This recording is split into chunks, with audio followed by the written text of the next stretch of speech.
สบายดีมาเหือแพทางงอนยามมีน้ำท่วมเขาได้ขึ้นอยู่ถึง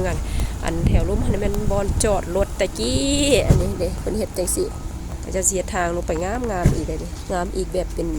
เวอร์ชันหนึ่งอีกงามน้ำท่วมหมดเลย